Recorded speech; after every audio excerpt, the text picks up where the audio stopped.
तहरीक इंसाफ मुखालिफ जमातों का इंतखाबी अमल के खिलाफ एहतजाज तो हो गया, मगर शहबाज शरीफ, आसिफ जरदारी और बिलावल भुट्टो की अदम शिरकत पर सवाल उठ रहे हैं।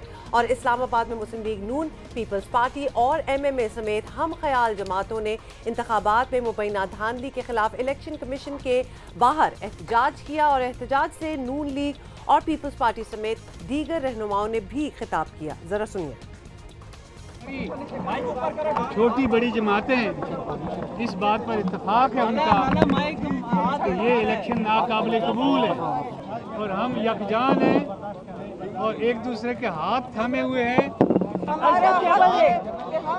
धांधलीशुदा इलेक्शन पर जो सवालिया निशान उठा है उस पर भरपूर एहतजाज करें। मियां नवाज शरीफ को पैगाम देना चाहता हूं कि आप जेल में हैं, लेकिन हम आपकी कमी बाहर महसूस नहीं होने देंगे।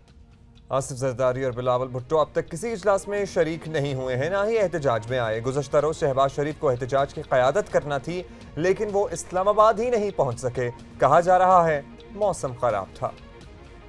उनका बिल्कुल प्रोग्राम था, प्लान था, लेकिन बदकिस्मती से जैसे कि आपको पता है कि आज वेदर सिस्टम था और रास्ते में इस्लामाबाद लाहौर के दरमियान उन्हें फ़्लाइट की क्लियरेंस नहीं मिली, जिसके वजह से आखिरी वक्त उन्हें अबॉर्ट करना पड़ा और फिर इतना टाइम नहीं था कि वो बाय रोड इस्लामाबाद पहुंच सकते, वगरना उनका जो पूरा बंदोबस्त था यहाँ पहुँचने का और उन्होंने इस मुजाहरे में शरीक होना था।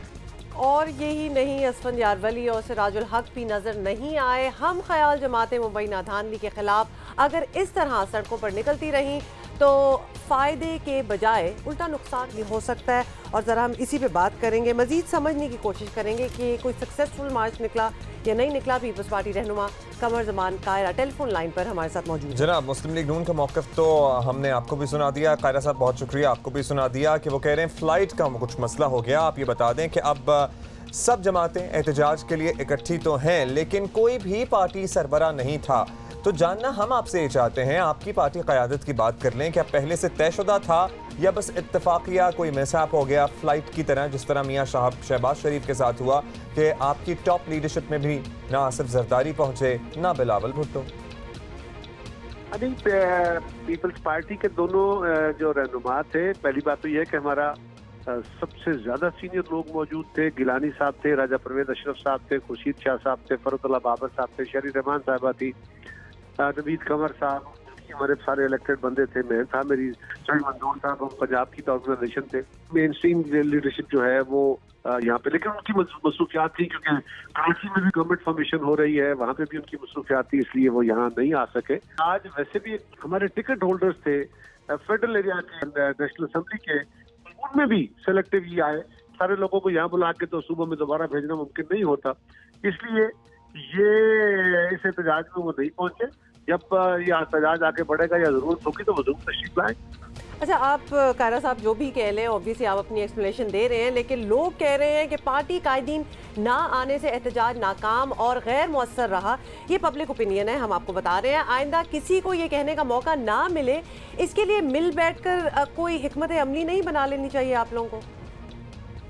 देखिए, ये पहली बात तो यह है कि जो नाकद है वो इस बात को समझे बगैर, उसको अप्रिशिएट किए बगैर अगर किसी ने तनकीदी करनी है तो उसका आकर उसको कौन रोक सकता है जी।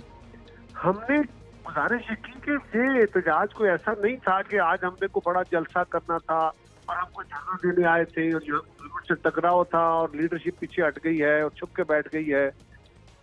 सेकंड टियर सारा था और वो अगर नहीं आ सके तो उसकी मजबूरी थी कि वो पंजाब में और सिंध में मसरूफ थे और इस मूवमेंट के अंदर उनका आना कोई बहुत ज्यादा जरूरी भी नहीं था। जब जरूरी होगा तो बिल्कुल। कायरा साहब, ठीक है, आप कह रहे हैं तो मान लेते हैं कि टोकन एहतजाज कह लेते हैं इसे। अब ये बता दें कि आप लोगों ने वज़ीर आज़म, स्पीकर और डिप्टी स्पीकर के लिए ओहदों के मुश्तरका उम्मीदवार लाने का काम कर लिया है, उनके अनाउंस भी कर दिए गए हैं नाम कौन कौन होगा, लेकिन आप ऑपोजिशन में गए जो कि कवी इम्कानात हैं, आप सब जमातें ऑपोजिशन में ही बैठेंगी, ट्रेजरी बेंचेस पर नहीं होंगी, तो ऑपोजिशन लीडर कौन होगा? जो इत्तेहाद बना है इसका सरबराह कौन होगा? ये कुछ क्लियर हुआ?